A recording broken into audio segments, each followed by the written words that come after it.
Hello, this is Mike, NoStressMike.com. I'm going to talk about bad leadership. And the thing is, leadership,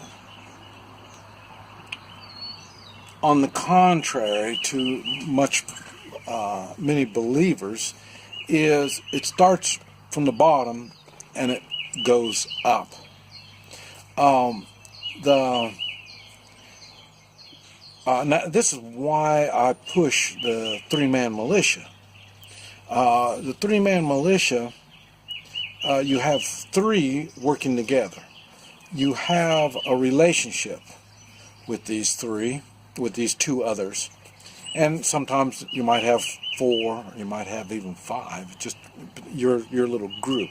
When it gets up to six, and you have a good relationship, then you divide it into 2 threes. And the reason is, militias are not like military or police. They're not like that. They've got a little bit of similarities in their weapons, but the mindset is a whole different thing. And so what happens when you're in a group such as the military or law enforcement, they want you to follow orders more than think or take leadership. Like I say, this is why I was truly amazed when I was in the Marines in Vietnam. Leadership, you lose leadership. I'm not quite sure, or leaders, you lose the leaders in the way of the rank, how high you go up. These, you're going to lose them. And you lose them in the way of, well, in Vietnam, they get killed or wounded. But if that doesn't happen, they're transferred. They move someplace else, and it's the same thing. You see the police and the sheriff department. It changes hands. All these things they change, and then you get someone, and you have to learn all over again what it is that they want. But one thing the military and law enforcement has in common, they just want you to do what you're told. And but true leadership sets goals. And the goals are, like I say, you have a three-man militia, your goal is to cross the road. Okay? That's where the leadership comes in.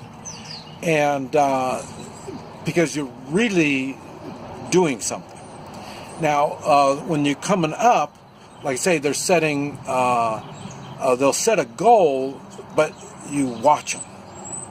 And how do they want to reach that goal? And what are their goals, or what is their method of reaching these goals? And a lot of times, I say I've owned businesses. I mean, since I was born into it. And when I was younger, you get this kind of thing about power. I'm not talking about younger. I'm talking about when you're first getting involved in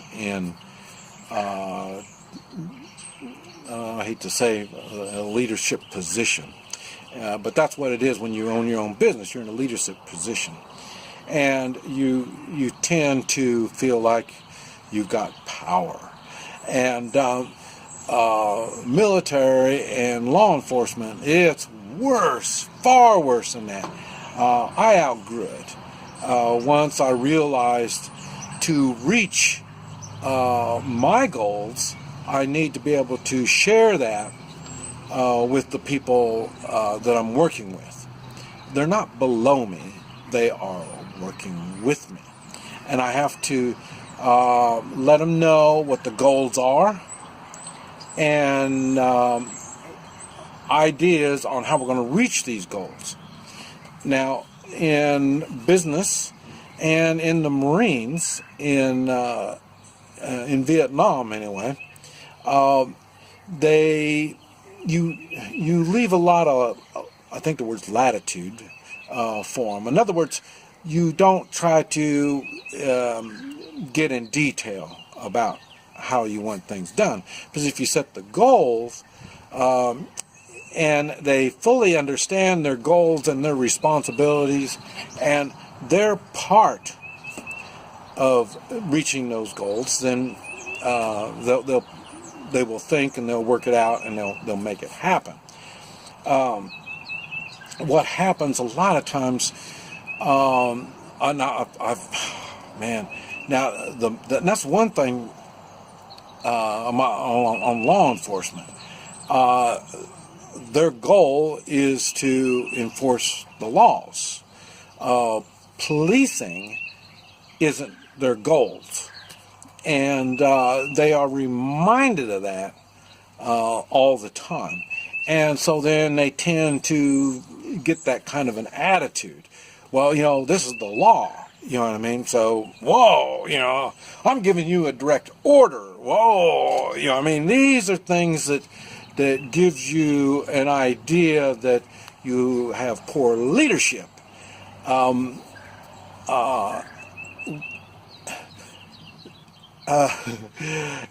when you have poor leadership, it tends to be you do this instead of reaching our goals.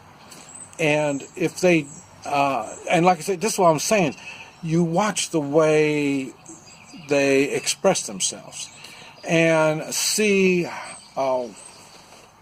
what they're doing. And Obama is a really good example. He was not a leader. I mean, everything about him, there was no leadership at all. What he is an organizer. And this is what you got to watch out for. In law enforcement and military, there's no room for organizers. That's when you really need a leadership to get things done. And so, in other words, with President Trump, he's set the goals, going to make America great again. Okay, so we know that. Now, we watch and see what the leader does. And the leader will steer you a direction. But a leader can't do all this stuff. This is why we work together to reach these goals. Now, in Obama's case, you see, I'll tell you the truth, about the only goal that still sits in my mind is change. And there was some change, all right. I mean, all the snowflakes come crawling out of their holes. The socialists, I mean, they really came out. And so it didn't take long to see the direction he was going. And yes, it was change, but he didn't specify what kind of change and the direction and what we're looking for. And so it ends up, what you saw was more political correctness and this type of stuff. And with President Trump, you can see he's trying to break down the barriers that stops people from making decisions and taking charge of their own little world. Because for him to make America great, it's not him, it's us. We have to work on this. Here, let me make part 2 on this. So, it's Mike, NoStressMike.com.